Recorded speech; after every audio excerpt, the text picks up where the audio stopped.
potential sequel to 2016. Well, I do like that sequel. Well, here's what I mean. You said two different election strategies, two different campaign strategies. That's absolutely true. While polls might be moving in states like Florida, what we're seeing from the Biden campaign is a belief they are winning, and they are attempting to run out the clock. While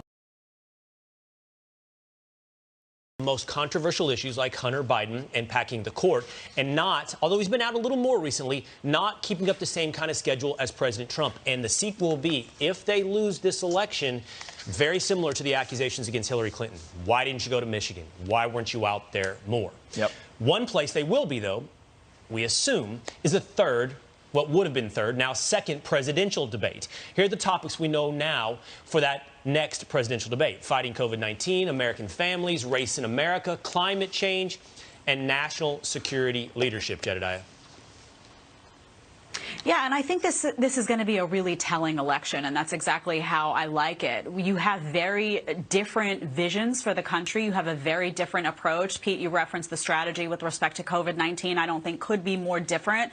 And I don't know how this is going to go, but I'm genuinely curious how it will all go. We have issues of law and order and defunding the police. I mean, the two parties and the two candidates feel very strongly about what they're putting out there. They're not being secretive about it. In that respect, the strategy is front and center for people to see. And I think it will be really telling as to where the country actually stands right now. This is a different kind of year. It's not every year that you're faced with a global pandemic and have that as part of how you have to configure a campaign strategy. So I think this will be a very telling year. Victor David Hanson, actually from the Hoover Institute, he's a senior fellow who weighed in on COVID-19, in particular Trump's election strategy and what that looks like for him. Let's take a listen to what he had to say on that matter.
Where the national media says, oh, you know, Hillary Clinton's got a 90% chance of winning, just like they're saying right now with Joe Biden.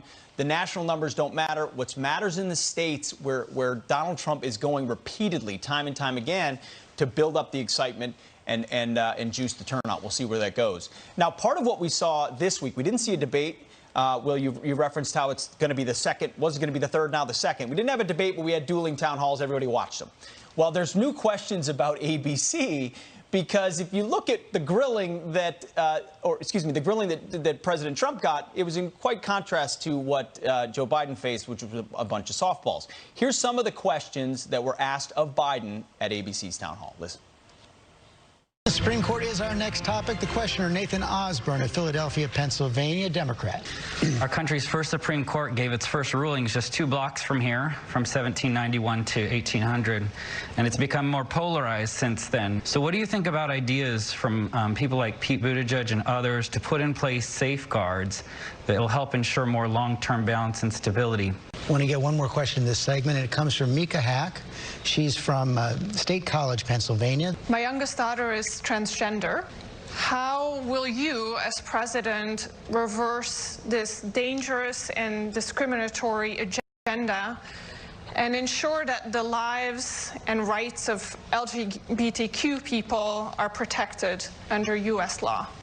Oh, just regular Democrats, right? I mean, ABC wants us to look past it. I know how much preparation goes into town halls that Fox News does and how carefully they vet these things. Did ABC not think we might look this stuff up? Well, here's who those 2 participants are and their backgrounds. Nathan Osborne is a former speechwriter for Obama. Worked for the Office of Public Affairs at the Commerce Department and other places. Mika Hack was the wife of a high-profile Pennsylvania Democrat and an at-large member of the Democrat committee in her county. So not just Democrats, you might say, well, super Democrats. You know, Pete, Jedediah, we were on Fox and Friends a little bit earlier this week, and I referenced this now becoming the worst magic act I've ever attended. That was a good analogy, by the way. Thank you for that. I can see all your tricks. I see the cards up your sleeve. I see under the table. Look at the difference in how these 2 campaigns are treated throughout the vast, big media echo chamber. You referenced the softball questions versus the hard pressing from Savannah Guthrie. George Stephanopoulos pressed Joe Biden a few times, but you'd be hard-pressed not to see that those were very different tones. You're now referencing who those questions were asked by, Democrats who were in the same administration as Joe Biden. There were those who even criticized NBC for programming the Trump town hall at the same time as Joe Biden's town hall. The moderators who are actively and openly anti-Trump in the past, suppressing stories that might hurt Joe Biden. Again, it does not matter if you're left or right. It takes willful obtuseness, willful ignorance to not see. This is a terrible magic act. This is a trick being played on all of us to make fair decisions in this election. By the way, Aaron Perini, Trump 2020 Deputy Communications Director, talked about those questions and what the media is doing to help prop up Joe Biden. The media, Joe Biden's campaign, and the Presidential Debate Commission are trying to prop up a weak candidate with weak policies because they know that Joe Biden is held by the extreme radicals in the United States, and he won't condemn them. He won't condemn things that would actually destroy the integrity of our nation, like packing the Supreme Court, that would destroy jobs like stopping fracking in the United States, and would destroy households like getting rid of the Trump tax cuts. Joe Biden is a disaster, but he has so many people in his corner to try and prop him up along the way. President Trump does this for one reason alone. It is the American people, and that's the fire to his fight. You know, I enjoyed the NBC format much more, and I know Savannah Guthrie took some heat because people felt like she overstepped. It was a town hall, so it was a bit odd that she was so involved front and center. It seemed like more of an interview, so I had more of an issue with the format. But I liked that she went hard and heavy on that questioning because that's what you want. You want that pushback to give you as a candidate an opportunity to show that you can be above some of that you have answers to those questions. You want to be able to laugh things off when it's appropriate. You want to be able to answer hard-hitting things when it's appropriate. So I liked that format and thoroughly enjoyed it. And I felt that the other one did a disservice to Joe Biden. It didn't really enable him to show anything except for what we've seen already. It was very mellow. It just seemed like a nothing burger. And I much preferred. I know it was more contentious on NBC, but it was also far more interesting. And that's what politics is about, right? You got to get people's attention in order to get them to follow what you're saying. Otherwise, it's all lost. Go ahead. No, it would be interesting if it once happened the other way around. It's not interesting to see a Republican grilled because it happens all the time. That's what they do. That's who they attack.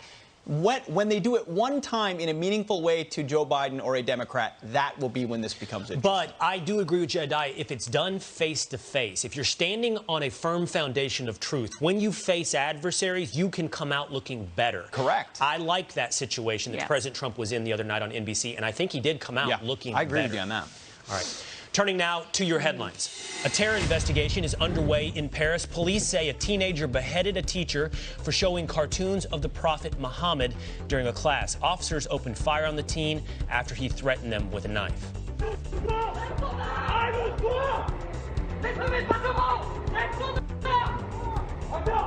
The Moscow-born teen died in the confrontation. France's president is calling the beheading an Islamist terrorist attack, saying the teacher was murdered for teaching freedom of expression. More than 370,000 mail-in ballot applications are rejected in Pennsylvania. ProPublica reporting the applications were rejected because most of them were duplicates. The state says voters may have mistakenly sent in more than one request. That's because people who voted in the June primaries may have requested a ballot for the general election. State officials say people will get their ballot in time. And the Los Angeles Dodgers win Game 5 of the NLCS after a very unique home run. And a high fly ball to left. Back at the wall, it is gone. Catcher Will Smith hitting a 3-run home run off the Braves pitcher, also named Will Smith. The Dodgers won 7-3. Atlanta still leads the series 3-2. You can catch Game 6 tonight on Fox. In the American League, the Houston Astros are beating the Tampa Bay Rays 7-4 to tie up the series. The Astros at one point were down 3-0 in that series. Was that a unique home run you were waiting to see? I was, and then it became a word thing. But has Will Smith ever been read by Will Cain? That's a triple Will. Just get Will Smith, the actor, in here, and you got a triple play. All right, we're speaking nonsense. Still ahead, after campaigning in Michigan, Joe Biden taking the day off on the trail as Trump heads to battleground states today. Michigan. We don't have a minute to lose on this. Start right with a ground game. It's actually worse than Hillary. At least there was a ground game, even though she didn't show up. So we need to do it differently than 16, but we need to go in the other direction. We need more. We don't need less. That's filmmaker Michael Moore sounding the alarm back in September on Joe Biden's ground game in Michigan as concern grows that Democrats could once again lose that state. The former VP campaigning there yesterday and President Trump heading to the all-important battleground state today. Here with what we can expect is Michigan Democratic Congresswoman Debbie Dingell. Debbie, welcome to the show. Thanks for being here on this very important state, Michigan. Right now, if you look, the RCP average, Biden is at 50.1%. President Trump is at 42.9%. What are the key issues here that should be talked about to Michigan voters in order to get their attention? Well, good morning, and it's always good to be with Fox and Friends. You know, I think that there are a number of issues. I think one is COVID, quite frankly. Michigan has seen in the last 2 days the highest numbers that they've seen since April or May. You know, there's some consternation on the heart of some people, including the president, who tells our governor to open up Michigan. But there are a lot of other people that have lost a lot of lives, have a lot of friends, and 1 in 4 people have been unemployed in Michigan. So it's a major issue. And he's the whole masking issue. But then people are worried about jobs. We are 1 in 4 people's without jobs. I was one of the people that 4 years ago said Donald Trump could win. Nobody listened to me then. That is not a problem this year. And I think it's still competitive in Michigan, too, by the way. But the fact of the matter is, 4 years ago, he said he would create more jobs. He would protect jobs. And just in my district alone, I've got 2 steel plants. One that is on layoff for almost a year. It was last December, and another that a line was shut down in May. So I think, man, he's actually lost jobs here. So I think those are 2 issues. In healthcare, the broader issue, but COVID drives part of that healthcare discussion. Yeah, obviously COVID-19, the economy, the shutdowns, all incredibly important. I want to ask you about a moment that went viral a little bit with respect to Senator Feinstein. We saw the Amy Coney Barrett hearings that were terribly civil. That's a good thing. They were able to get their work done, no personal attacks. And you saw an embrace of Senator Feinstein and Lindsey Graham that went viral because some on the left had a problem with that. And they came out and said she shouldn't be doing that. She shouldn't be embracing this. And I looked at that and I thought it was a great moment, actually, to see them come together and recognize that this process can and should be civil. What's your reaction to the backlash from some on the left to that moment? Well, I actually had a backlash for a different reason, because I am somebody who says, as leaders, we lead. We wear masks, we don't hug, we keep our physical distance. So that was my reaction to it from that standpoint. I do believe in civility. I am somebody that respects each other. I had a candidate who attacked me for being civil, for listening to other people. You know, the reason I'm supporting Joe Biden is because he doesn't think of us as red or blue. He's going to pull us together as Americans, and we are Americans. Go back to 9/11. It was the worst of times, but in many ways it was the best of times. We all pulled together. So I think what's happening in the Senate is wrong. I don't think this hearing should be being rushed through, but I think respect, civility, listening to each other, hearing each other's perspectives is a good thing. Yep. Congresswoman, unfortunately, we're out of time, but if nothing else, civility should be embraced on both sides. It isn't always embraced on both sides, but it should be. Thanks for joining us today. Thank you this week. Wokeness in the United States is now traveling across the globe. How widespread could the impact be? Douglas Murray is here to break it down, and that's coming up next. Time now for your news by the numbers. First, 170, that's how many illegal immigrants are arrested by ICE agents. The agency made the arrest during a sweep through 6 sanctuary cities. Next, 2,400. That's how many bongs are seized by the on the New York-Canada border. Agents found them inside a truck during an inspection. The shipment is valued at more than $156,000. And finally, $6.4 million. That's how much Baltimore congressional candidate Kimberly Classic is reporting in fundraising. She says President Trump helped boost her fundraising efforts after she shared her viral campaign video on Twitter. All right, Pete, over to you. Good job with the numbers, Will. All right, PC culture and wokeness in America now making its way across the pond. Our next guest writing in a new op-ed, quote, "We Brits aren't enjoying America's export of political correctness and wish you would keep this stuff to yourselves." Here with the growing ripple effects is Douglas Murray, author of the best-selling book, The Madness of Crowds. Douglas, thank you so much for being here this morning, one of the smartest guys we know. So there's a lot to love, as you say, about America, but what are we exporting to you that you'd rather not have these days? Yeah, there certainly is a lot to love, and great to be back with you. Yes, I say that the problem is that America's culture wars keep on spilling out to the rest of the English-speaking world, not least to my own country of Great Britain. A few years ago, when America had the sexual counter-revolution of the Me Too movement, it almost immediately flooded across the pond. It took down, among others, the then defense minister, who had to resign because it turned out that 15 years earlier he'd put his hand on a journalist's knee. It was a very English sex scandal because it didn't involve any sex. This sort of thing has become more and more common. There's been case after case in area after area, and most recently, of course, by the importing into the UK of the very specific racial debate and discussions that have followed in the wake of the Black Lives Matter movement. That movement, you know, whatever can be said for and against it in the US, really isn't a perfect fit at all in the UK. 4 years ago, I went to see the first Black Lives Matter UK demo, and the demonstrators were marching along Oxford Street with their hands in the air saying, "Hands up, don't shoot," all accompanied by unarmed British police officers who couldn't have shot them if they'd wanted to. So the point I keep trying to make is, you know, that these debates just wash across the rest of the world, and frankly, a lot of the world doesn't really want them. Well, and we're seeing statues. Winston Churchill, an admiral that you are probably more familiar with than I am, Admiral Nelson, they're being called to be torn down as part of the culture of colonialism. What's the grievance there? Yeah, that's right.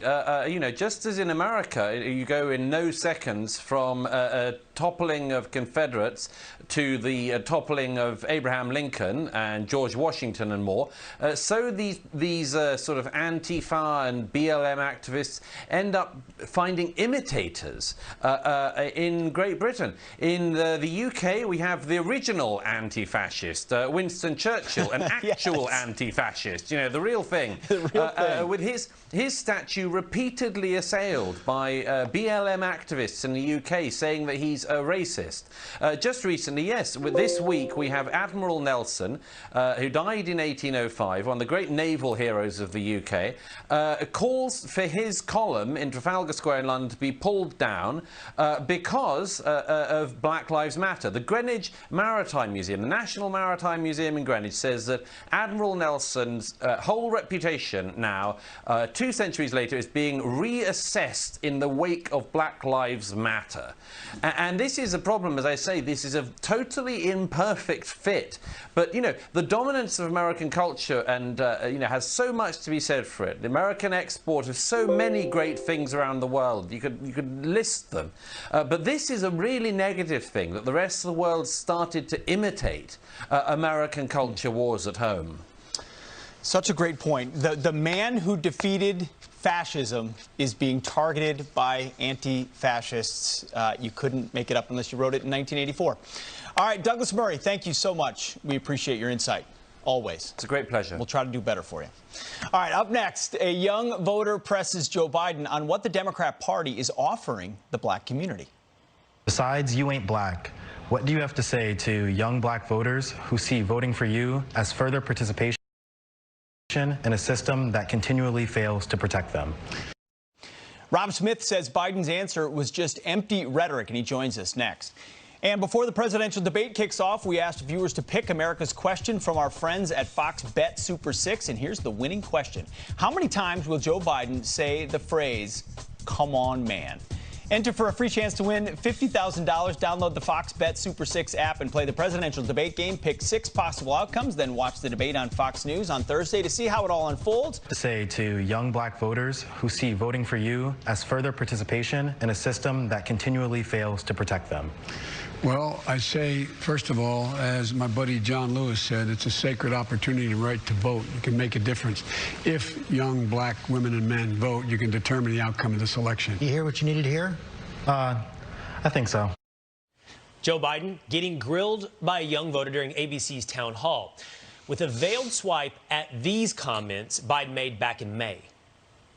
I tell you, if you have a problem figuring out whether you're for me or Trump, then you ain't black. Here with how Biden's message is resonating with young voters is Rob Smith, author of Always a Soldier and host of the Rob Smith is Problematic podcast. Rob, welcome to the show. Thanks for being here. You know, my first reaction when I saw that clip of that great question, I think, that was asked of Joe Biden is that there was no answer given. Joe Biden said nothing in response to that question. What was your reaction to his response? Yeah, Joe Biden actually did say nothing. But first of all, I want to congratulate ABC for finding a real voter to ask a question in between Obama speechwriters and Democrat operatives. So congratulations to them on that. But as far as the answer that Joe Biden gave to this young black man, and I listened to every second of that answer, it was empty, it was meandering, it was a bunch of rhetoric. And I'll tell you guys, and a lot of people know, the voter in me that voted for Obama twice would have listened to that and loved it and been completely happy with it. But the voter in me that completely left the Democrat Party because they did nothing but give empty rhetoric and no answers is rejecting that. And I think that a lot of young African-American millennials right now are rejecting the empty rhetoric in favor of results. So what these voters are asking is, they're saying, I am tired of the rhetoric, I am tired of the meandering, what are the results? And I think that a lot of young black people, particularly young black men, are moving over to the right and moving over to Republicans because we are seeing results. Yeah, Rob,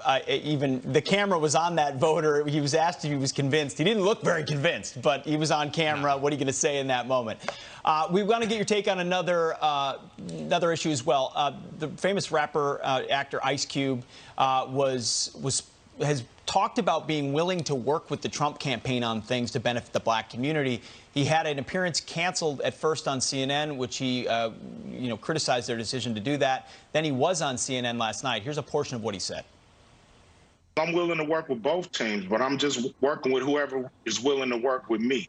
So the Trump campaign came to me and asked me to explain to them some of the contract with Black America. That's what I did. I'm not playing no more of these games, these political games. We're not part of a team. We have very broad problems, especially the wealth gap in this country when it comes to Black Americans. So I'm going to whoever's in power, and I'm going to speak to them about our problems.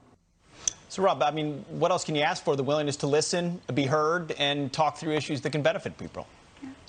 I mean, you can. And look, I think that Ice Cube is absolutely right on this. What African Americans need to stop doing, what Black Americans need to stop doing, is you can't cower in the Democrat closet every time there's not a Democrat in power. And the interesting thing about the response to Ice Cube from the African American community is one of the idiot PhDs on one of the other networks that said that Trump is working with him because he thinks that Black men are stupid.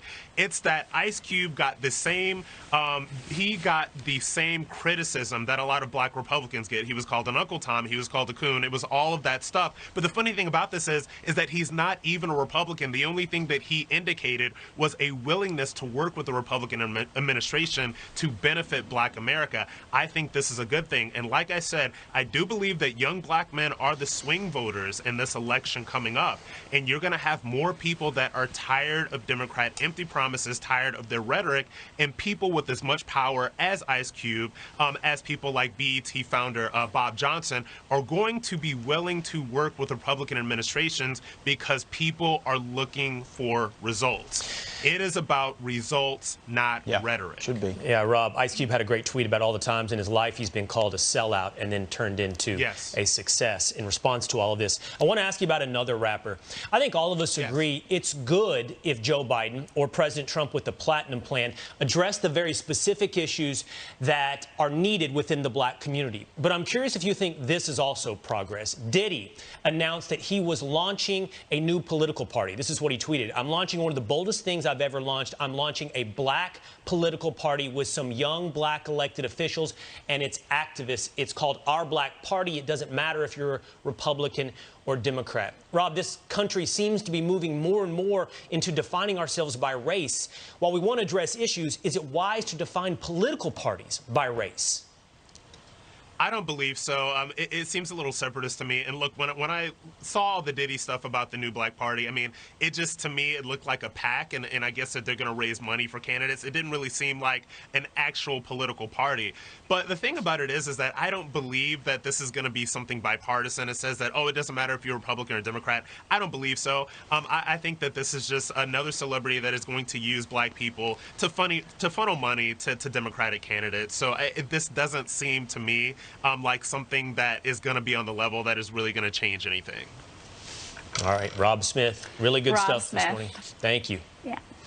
All right, thanks. Great points. Thanks, and has Rob. the best title of a podcast ever. Rob Smith is Problematic. That's so awesome. I love it. I smile every time I see it. You guys all listen. All right, we're going to turn to some headlines.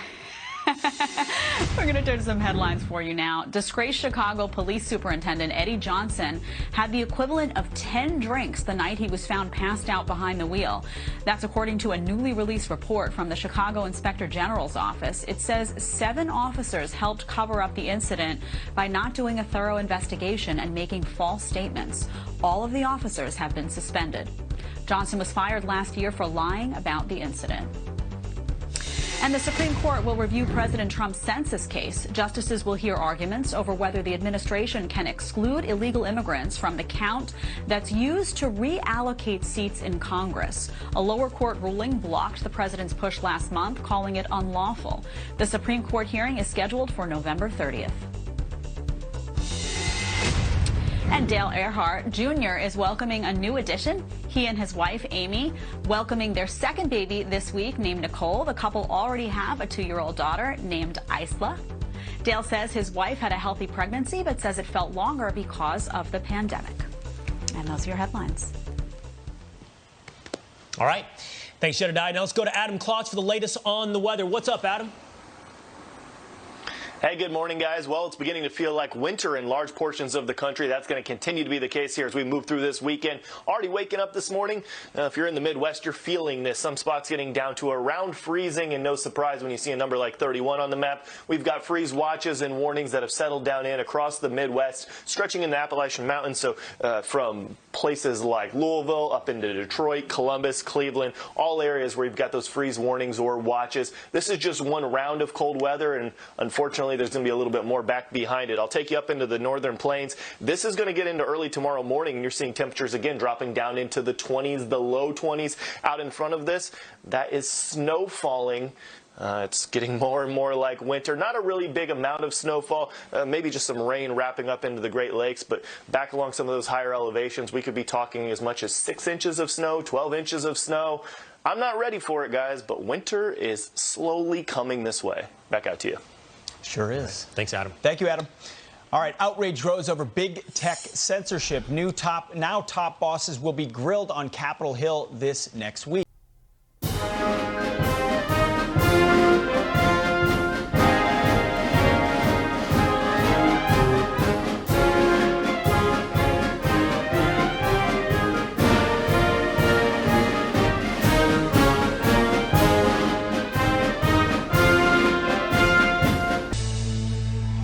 Outrage continues to grow following Twitter and Facebook censoring a New York Post report critical of Hunter Biden. The Senate is now calling for the CEOs of Twitter, Facebook, and Google to testify this week on Capitol Hill. Here, with what we can expect, is one of the senators who will be grilling the tech CEOs, a member of the Senate Judiciary Committee and author of The Mind of a Conservative Woman, Tennessee Senator Marsha Blackburn. Senator, thanks for being here with us. Let's start with this. What do you want to hear? What will you be asking these tech CEOs? Well, they're going to be coming before us on October 28th. At Commerce Committee, we had actually subpoenaed them, unanimous vote from the committee, a couple of weeks ago, and now they've decided to appear voluntarily.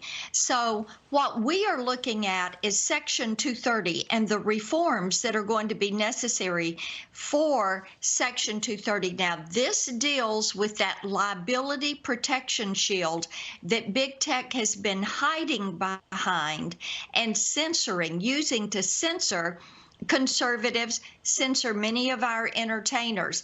And this is one of the things that our legislation, the Online Freedom and Viewpoint Diversity Act, which Chairman Wicker and Chairman Graham have each joined me in this legislation. What we would do is turn that shield back into something that is transparent by saying, here is when you can use it, here is when you cannot use it, and being explicit in that. Also, yes, defining who's a content creator and moderator. Senator, first of all, let's take a look at really quick who's going to be coming before you this next week. Sure. Here are some of the CEOs on your screen that will be stepping in front of the committee. Jack Dorsey of Twitter, Mark Zuckerberg of Facebook, Sundar Pichai of Alphabet and Google. Really quickly, I think it's important. There are many on the right, not just on the left, who are worried about government stepping into a private company and regulating speech. But you're focusing specifically, and I think it's important for everybody to understand, on Section 230, which provides liability protection if you are sort of a neutral platform and not a publisher. You're telling us how you might propose some changes for oversight. Here's the question, Senator. Why not just take Section 230 away? Why not let these companies be liable to suits for what they may or may not publish? That's right. And the reason that, as we've worked on this over the last several years, the reason you do not take it away is because you want a competitive marketplace. And Section 230 was put in place for new start businesses. This is something that was put there in the 90s as the internet and these platforms were growing. They are no longer in their infancy. So it would still apply to small companies, but no longer to these massive tech companies? I see. That's right. Okay, we look forward to watching, Senator. It's a very, very important issue. Thank you for helping explain it this morning. You got it. All right. Still ahead, October is National Animal Safety and Protection Month. DIY expert Chip Wade is here with the best gear.